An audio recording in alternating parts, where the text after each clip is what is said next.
तुमच्या जाहिरातीसाठी एक संधी मोठ्या प्रेक्षकांपर्यंत पोहोचवा. व्यवसाय असो किंवा इव्हेंट, विकासनामा सोबत जाहिरात करा. स्क्रीनवरील नंबरवर आजच संपर्क करा. विकासनामा, तुमचा आवाज, तुमची जाहिरात. तसंच विकासनामाला सबस्क्राईब करा आणि अपडेटेड रहा.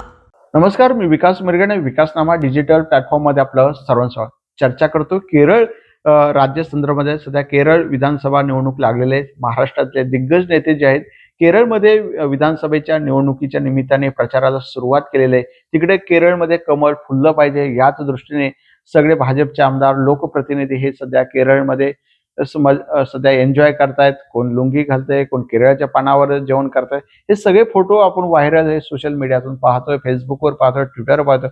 अशाच प्रकारे नवी मुंबईतले माजी खासदार, जे ठाणे लोकसभा मतदारसंघाचे खासदार संजीव नाईक हे सुद्धा केरळला गेलेले. भाजपने त्यांच्याकडे महत्वाच्या विधानसभेची जबाबदारी देण्यात आलेली आहे. अशाच प्रकारे मग केरळला महाराष्ट्र राज्याचे मुख्यमंत्री देवेंद्र फडणवीस, संजीव नाईकांची भेट झाली. दोघांमध्ये चर्चा झाल्या.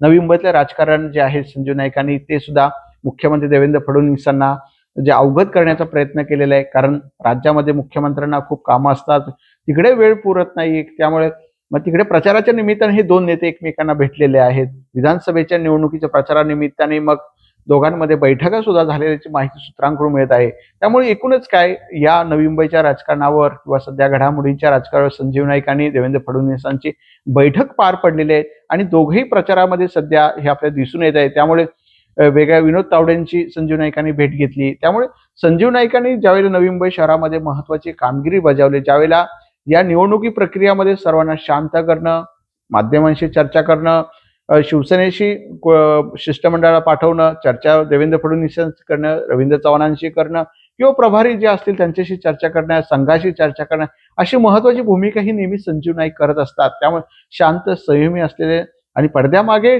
भूमिका साकारणारे संजीव नाईक हे महत्वाचं रोल सध्या केरळ विधानसभेच्या निवडणुकीच्या निमित्ताने आपल्याला ते दिसून येत आहेत. त्यामुळे केरळमध्ये सध्या संजीव नाईक वेगवेगळ्या विधानसभेचे त्यांच्या जबाबदारी प्रचाराला लागलेले आहेत.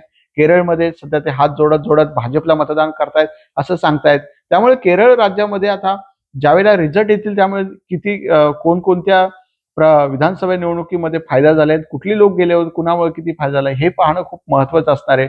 पण सध्या विधानसभेच्या निवडणुकीच्या निमित्ताने महाराष्ट्रातले लोकप्रतिनिधी गेलेले सगळे भाजपचे केरळमध्ये प्रचारही करतायत, पर्यटनही करतायत आणि एन्जॉय करतायत. त्यामुळे केरळमध्ये कमल फुलवण्याची जबाबदारी आता भाजपची आहे. त्यामुळे संजीव नाईक तिथे त्या दृष्टीने महत्वाची भूमिका बजावताना आपल्याला दिसून येत आहे. त्यामुळे एकूणच काय, केरळमध्ये संजीव नाईक रमलेले आहेत. विधानसभेच्या निवडणुकीच्या निमित्ताने प्रचारामध्ये गुंतलेत, तितकंच खरं आहे. धन्यवाद. तुमच्या जाहिरातीसाठी एक संधी मोठ्या प्रेक्षकांपर्यंत पोहोचवा.